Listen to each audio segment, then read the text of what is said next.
UFC Mexico, Erceg versus Moreno, recap and breakdown, boys. It was a pretty solid card, pretty solid fight night. Not too many finishes. There were about 5 finishes on the card. Not that many people gassed out. I was surprised, but we're gonna go ahead and get into the card. Before we go ahead and get into it, hit the like button, hit the subscribe button, and let's start it off with the early prelim opener of Markel Medeiros versus Austin Hubbard.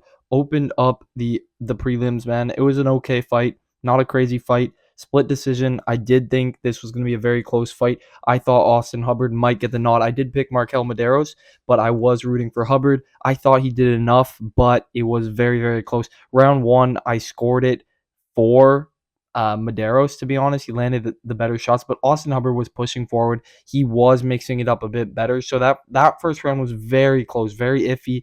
I didn't really know who to score that one to. Round two was definitely Austin Hubbard. I thought that could have been maybe a 10-8. He was riding on Markel Medeiros' back. He had his back and was looking and threatening chokes the entirety of that round. Very dominant round by Austin Hubbard, round two. And then round three, Austin Hubbard did the same thing. He got some ground control, but they were reversing positions, and Markel Medeiros was able to land some nasty elbows on the side of Austin Hubbard's head, got him bleeding. And I think the judges just basically scored it off of damage, and the damage went on the side of Markel Medeiros for sure. He did the more damage, but Austin Hubbard had some clinch time in round one and just had a lot of control time on Markel Medeiros' back in round two. So it was a very close fight, very, very close fight, but Markel Medeiros got the nod for the split decision win. Not a bad win for him, but he's not going to have much prospect admirations or potential, a very high potential if he can barely get past Austin Hubbard. So we'll see what happens with Medeiros, but solid split decision for him, I guess. We will move on to the next fight. Jamal Emmers versus Gabriel Miranda. We knew this fight was going to end inside the distance. There was no way this was going the distance. Jamal Emmers gets it done by KO. Pretty expected, man. I did think Gabriel Miranda would be able to hit his little pull guard game, find a submission, because Jamal Emmers doesn't have the best IQ, and he almost did that in round one. Right at the beginning of round one, Gabriel Miranda shot the takedown, beautiful double leg, got the takedown on Jamal Emmers, kind of had like a side rear naked choke. It was really, really weird. I knew that he couldn't get the right position to pull it off there, but he was kind of hugging onto that for a while, holding onto that rear naked, it was like a half rear naked, trying to still tighten it, but it just wasn't working. Jamal Emmers was eventually able to get out, and Gabriel Miranda, I think he's the only one on the card that really gassed out. He gassed out in round one. He looked tired on the feet when he was striking with Jamal Emmers. He was not moving his head, was not bobbing and weaving at all. His head was in the same place. Hands were in the same place. That's just not what you do in the UFC. You can't do that in the UFC, and you can't do it against a guy in Jamal Emmers. So Jamal Emmers knocked him out pretty brutally with a left and then a straight right down the pipe. I actually, no, he didn't throw a left. He just threw the straight right down the pipe, hit Gabriel Miranda flat out, man. Gabriel Miranda's head bounced off the cam or off the back of the fence, and then he dropped to the ground. I don't remember I think there was a follow-up shot, I believe. But it was not necessary. So Gabriel Miranda, man, he just gets KO'd by everybody. I'm going to be honest. His chin is horrible. Him on the feet, it just isn't it. You can't just have BJJ in the UFC. You need to be able to strike. You need to be able to defend yourself properly. He can't do that. So good win by Jamal Emmers. Gets back in the win column. Another TKO win for him. We move on to the next fight. Rafa Garcia versus Vince Pichel. This was a pretty good fight. Back and forth, scrappy. We knew it was going to go the distance. I did pick Rafa Garcia to get it done, but Vince Pichel did pretty good for 42 years old, man. Landed some good shots. And honestly, he did the more damage than Rafa Garcia, if we're being honest. But Garcia did have the better combinations. He got a takedown, I believe, in round one.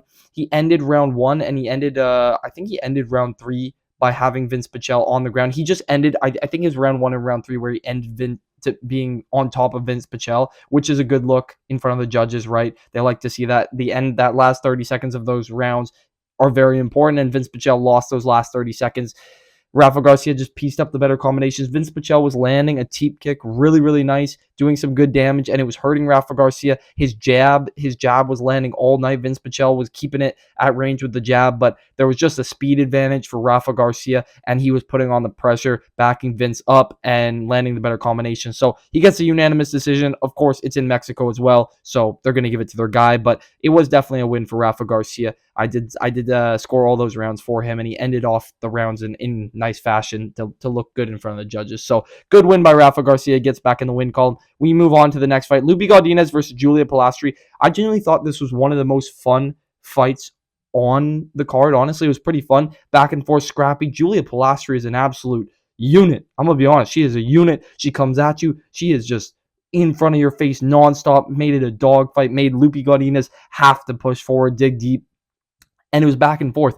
If Julia Pilastri had good takedown defense, she would have won this fight. She would have won this fight. Honestly, it's unfortunate to say because she was piecing up Lupi Godinez in round 3. She was just demolishing her, landing beautiful combinations in and out, and just beating up her face. Godinez's face was bloodied. That round for sure, Julia Pilastri, but Lupi Godinez just did too much in round 1 and round 2. Round 1, she hit a beautiful takedown, had the single leg on Pilastri, and then kind of scooped her up, kicked out her other leg, and slammed her to the mat. Really hard slam. Really hard. I'm surprised Julia Pilastri didn't get knocked out by that one. Nice slam by Lupi Godinez, and she kind of just rode out that round, being on top of her, did the more damage. And in the striking, she was landing the better combos early on. It took Pilastri some time to start to get adjusted and start finding her momentum, and it was just a bit too late for her to find it. So Lupi Godinez got round 1, and round 2, she also got a takedown, had the control, landed still some of the better shots. Her jab was good. I did say her jab would be good throughout this fight. She did land that jab for a while, but round 3, Lupi Godinez is the one who got a bit tired. Pilastri was just walking at her like a Terminator, hands down, throwing nonstop combinations in and out. Like I was saying, jabs, hooks, everything, body shots, ripping to the body. Like just really, really nice work by Julia Pilastri. Her stand-up is really good, and she looks powerful. She looks genuinely powerful. Was hurting Lupi Godinez. I thought she could have knocked her out maybe in round 3 if she just put on the pressure a bit more, but it was just a bit too late, and Godinez did survive that round, so she got the unanimous decision. But round 3 was definitely Julia Pilastri all day. But it was a good fight, honestly. It was a good fight and a good win for Lupi Godinez. Gets her back in the win column. We move on to the next fight. Christian Rodriguez versus Melchizedek Costa. This was a close fight, man. Very back and forth fight. A lot of scrappy exchanges. We knew this one was going to be really fun. Christian Rodriguez, coming forward as he usually does, but Melk was able to stop some of those takedowns. And when he did get taken down, he threatened submission attempts. Christian Rodriguez had a very, very close Bravo, or I think he had a Anaconda in round 1. Really close Anaconda. Costa was able to squirm out of that one, but it was close to being the end of that fight. Costa got out, got top position, landed some good shots, and round 1, it was back and forth. Costa landed the better strikes on the feet. I think his kicks, like I was saying, his kicks are beautiful. His kicks are really, really, really nice, very dynamic, very hard. They're like slapping you. And he was landing a lot of kicks on Rodriguez to his belly, to his chest, man, to his legs. Really nice stuff by Costa. Mixed it up very well. And he landed the better shots for sure on the feet, which I thought Rodriguez was going to be the better one, the better boxer. But Rodriguez was kind of panic shooting, and he was just going for takedowns, trying to hold Costa down. But Costa was squirming out. Really, really good transitions by Melchizedek Costa. And in round 2, he did really good amount of damage on Rodriguez, stunned him in some moments. Had him on the ground, was threatening submissions. He had a guillotine choke at one point. Really, really close stuff by Costa. And round 3 was back and forth. Rodriguez did end round 3 really well, but Costa had already done enough to get the nod. Round 1 and round 2, I did side with Costa. Even though Christian Rodriguez did have the choke attempt in round 1, Costa was able to recover from that, land the better shots, and get the decision, man. Good decision by Costa. Good win for him. He's on a 2 or 3 fight win streak now. I think he's on a 3 fight win streak. Really good by Costa, man. He fought only a month ago. That's 2 fights in a month, back-to-back solid wins as well. Christian Rodriguez is no joke. He shut down tons of prospects, but I think he's just going to stay as the prospect killer. He can't beat vets or guys who are already seasoned. Melk is seasoned, and I think he's going to be pretty good, man. He's good. He should get a better fight, a better matchup after back-to-back submissions and a nice win over Christian Rodriguez. So we will see. But we move on to the final fight of the prelims. Atiba Gauthier, Francis Ngannou 2.0. There is no other thing to say than Francis Ngannou 2.0. Atiba Gauthier is nasty. This guy is nasty. Massive power, bro. Massive power. The guys from Cameroon, they are just huge. They are ruthless. Oh my goodness, I can't speak, man. Ruthless, and they just come at you. They come at you with ferocity. Jose Daniel Medina is not an easy dude to put down, right? This guy is, his chin is crazy, all right? His chin's crazy. He's hard to put down, but Atiba Gauthier got it done in round 1, was just mixing it up. You could just immediately see the power he held in his hands, man. There was no There was not even like a comparison of their power. Jose Daniel Medina did not land anything significant. A couple leg kicks, a couple little jabs, but Atabal Gauthier, the second he hit a right hook, left hook over the top, wobbled Daniel Medina, got him up against the fence, started ripping headshot, body shot, and then he grabbed the head of Medina, went for a nice, beautiful right knee straight to the head, dropped Jose Daniel Medina, and there was no follow-up shots needed. The ref ended it. Fair enough, man. He did not need to take any more damage. Atabal Gauthier is a freak of nature. This dude is a freak of nature. Dead ass of Francis Ngannou 2.0. Francis Ngannou at middleweight. All right. I know we're already pre-hyping him up, but he was nasty. And this dude's got power. He's 22 years old. 22 years old, this guy. And he's going to have a bright future, I think. I genuinely think this guy's going to have a bright future. So, solid win by Atabal Gauthier. He also got a performance bonus of the night. Very well deserved. Good shit by Atabal Gauthier. We move on, though, to the main card. Ronaldo Rodriguez versus Kevin Borjas, man. This was a frustrating fight, man. Ronaldo Rodriguez was a solid prospect. You know, he's still going to be a fan favorite. This dude's got 2 million followers on Instagram. And he's got 3 fights in the UFC now. Crazy, crazy stuff. The fans love him. People love him. The Mexicans love him. He's fun. He's bubbly. He's entertaining. But Kevin Borjas just put a clinic on him. A boxing clinic, man. Round 1, we open. A lot of people are thinking Rodriguez is gonna win this fight. But Kevin Borjas lands a picture perfect right hand over the top, has Rodriguez spun, man. Rodriguez falls back and then kind of rolls back over his head back onto his feet. Is really weird. I thought Kevin Borjas had just flatlined him. I thought he was out. Rodriguez gets knocked down a lot, like he did against Ode Osborne, but he does recover very well. But Kevin Borjas, after that, man, just after that point, he'd just been stunning him nonstop. Rodriguez got him down in the first round, but wasn't able to take him down anytime after that. Was just throwing really random, weird kicks, spinning kicks, switch kicks, just some weird stuff, trying to get a crazy, flashy knockout or a crazy win, but just wasn't able to connect. And Kevin Borjas, he kept it tight, he kept it clean, he was composed. He looked for the right shots and just landed the better shots. He stunned Rodriguez a lot of times throughout this fight. Round 1 was the biggest one, but in round 2, round 3, he was still connecting with that right hand. His left hook as well. He was hitting him hard and was really stunning him. Rodriguez just never, ever recovered and was never able to deal an amount of significant damage to really turn the pages on this fight, because Kevin Borjas, after that knockdown, it just seemed like a clinic from him. He's landing the better shots. Rodriguez did not shoot takedowns for some reason, and Borjas got the decision, man. Solid win by Kevin Borjas. He needed this win. Gets back in the on a win, or back in the win column. What am I saying, man? Because he back-to-back losses, but now he's in the win column. Solid win over Rodriguez. We will move on. Next fight, David Martinez versus Simon Oliveira. I'm going to sum this up real quick. Simon Oliveira sucks, bro. Simon Oliveira is horrible, but David Martinez is solid. He's solid. Comes out there, does what he wants to do, does what he called he was going to do, goes up, pieces up Simon Oliveira, body shot, headshot, nice, drops Simon Oliveira, finishes him off with ground and pound. Solid win by David Martinez. Nothing else to say.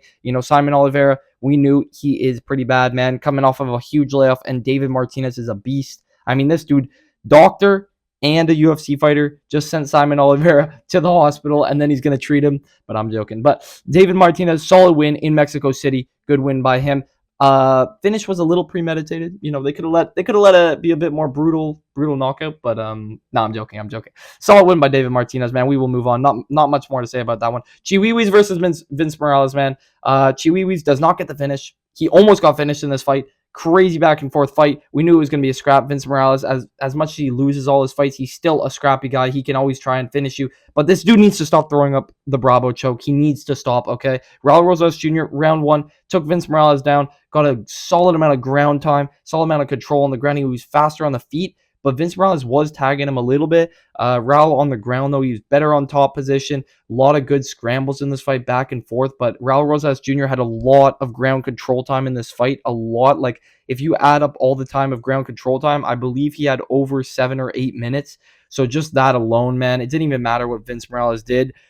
he was getting scored for the judges in every single round. Raul Rosas closed out the rounds being on top position. But round two, and round three, it was very close. Vince Morales had some nice chokes wrapped up on Raul Rosas Jr. Wasn't able to complete them. The Bravo choke, he needs to stop throwing that up, man. He's never able to complete it. He did the same thing against Elijah Smith. Vince Morales just doesn't know how to finish that choke. Raul Rosas Jr. was chilling in round three. He was almost choked out by the Bravo, but he just chucked up his thumb. He was good. He was chilling. Good win by Raul Rosas Jr., man. He's 11-1 at 20 years old in the UFC. He's solid. He's solid. Give Raul Rosas Jr. a guy near the rankings to break him into the rankings, man. I'd love to see Raul Rosas Jr. fight some better competition than Vince Morales and who do you fight? Ricky Tercios, man. Let's give him some better competition. But good win by Raul Rosas Jr. in Mexico City. You love to see it, Chihuihuis. We moved on. Edgar Chairez versus CJ Vergara. Edgar Chairez, very emotional in this fight. CJ Vergara, we know, he struggles to be defensively sound, and he struggles a lot on the ground. Edgar Chairez, I didn't expect him, man, to piece up CJ Vergara on the feet so hard. He backed him up against the fence, landed a nice combination, dropped CJ Vergara a little bit, and just went straight to the back. Perfect IQ, man. This is what fighters should have. This kind of IQ. He injures Vergara. Instead of rushing for a finish with his hands and potentially getting caught, he goes straight to the back, knows he can wrap up that choke, gets the rear naked choke, cinches it up, man, and chokes out CJ Vergara in Mexico City. Great win by Edgar Chairez. This guy is a good finisher. He is a good finisher. He's solid. He's well-rounded. And he got a nice submission over CJ Vergara. Got himself a performance bonus of the night. He was very emotional after that fight. I've never seen a dude cry more after a win, but solid win by Edgar Chairez, man. He's probably very emotional to be in Mexico City and get a win like that. Good win by him, though. I'd love to see Edgar Chairez fight some better competition in the future, man. He's had close fights with tough competition like Joshua Van, but we will move on to the co-main event already. Manuel Torres versus Drew Dober. Yeah, it sucks, bro. I forgot to mention Joe Pyfer versus what's his name? Kelvin Gastelum got canceled like an hour or two before the card. Just so unlucky, man. So unlucky. Apparently Joe Pyfer got food poisoning, I think. He got food poisoning. It is what it is, man. Too many tacos. We move on, though. Manuel Torres, Drew Dober. Manuel Torres is the new Terrence McKinney. He either kills you or he gets killed in round one. There's no alternative. But Manuel Torres, clean on the feet, just does his thing, keeps a tight guard. Drew Dober was coming forward, trying to push the pace a little bit. It was a little slow off the get-go. No, not too much crazy exchanges. A couple jabs, a couple of kicks. And then Manuel Torres just lands a beautiful straight right and then a straight left and then a straight right down the pipe. Drops Drew Dober. Dober's like, oh my goodness. And then he hugs for a leg. He goes for a leg. He grabs one of Manuel Torres' legs. Torres is like, I am not messing with that. Starts slapping him, hitting him on the side of the head with some hammer fists. A lot of hammer fists, like probably like 20 premature, unnecessary hammer fists to the side of the head. Has Drew Dober in all sorts of trouble, man. His head is spinning. His world is spinning. Manuel Torres walks off after the win, and Drew Dober gets up and he has his hands up. And he starts doing the Shama walkout. He starts doing the Alex Pereira walkout like he was gonna. He thought he was still fighting. He didn't think the fight was over, man. It was kind of sad to see him, to be honest. But yeah, another gatekeeper has fallen. Drew Dober's done, bro. Drew Dober is cooked. I mean, this guy just got chinned pretty bad by Manuel Torres. Nasty win by him. Got himself a performance bonus of the night. We already know it was expected, man. He either kills or gets killed. You love to see a good win by Manuel Torres in Mexico City. Solid knockout. We move on to the main event. Brandon Moreno versus Steve Erceg. We knew there was no chance Steve Erceg wins this fight. It was a lot closer than I thought, to be honest, but Brandon Moreno did his thing. He made it a dogfight. He made it uncomfortable for Steve Erceg. His right hand was landing all night. Steve Erceg's defense was not good. It was not good, I'm going to be honest. It took him a long time to warm up. Brandon Moreno was able to mix it up a lot better. Round 1, round 2, round 3 I gave to Moreno. Only in round 4 and 5 did Moreno actually slow down a little bit and Erceg kind of picked it up, which I was really surprised by. I thought it might have been the other way around. Steve Erceg would be good in the beginning and Moreno would be able to make it a dogfight later on, gas out Steve Erceg, but it was kind of the other way around. Moreno, round 1, round 2, round 3, was just landing the better shots. That right hand, like I said, over the top. He was closing the distance well, landing on the body as well, and kicking nice, beautiful kicks. Brandon Moreno's got really nice kicks, body kicks, leg kicks, and Steve Erceg didn't really have a counter for it. He was getting pushed up against the fence, backed up, and Moreno was able to land the better shots in those first few rounds. And then round 4 and round 5, Steve Erceg actually picked it up, was able to start finding his jab and start landing his lead hook, but it was just too late. Brandon Moreno gets the decision, man. Back-to-back wins for him, and I'm going to be honest, he's probably going to get a title shot off this. He will probably get a title shot off the Steve Erceg win, just like Kai Kara-France might get a title shot off the Steve Erceg win. If you haven't seen my video, man, I made a video talking about Steve Erceg's downfall, and if he lost this fight, kind of a Dominic Reyes downfall. I still think it's like a Dominic Reyes downfall. Lost to Pantoja, close loss to the champion, and then got knocked out by Kai Kara-France and just got beat down by Brandon Moreno. We'll see what happens with Erceg. It was still a decently close fight. He didn't get chinned. I thought he would have maybe gotten chinned by Brandon Moreno, but I'm glad he didn't get knocked out. Good fight, though, and good win for Brandon Moreno. But that is the entire card, boys. If you guys did enjoy the recap and breakdown, hit the like button, hit the subscribe button, and I will catch you boys in the next one. See you.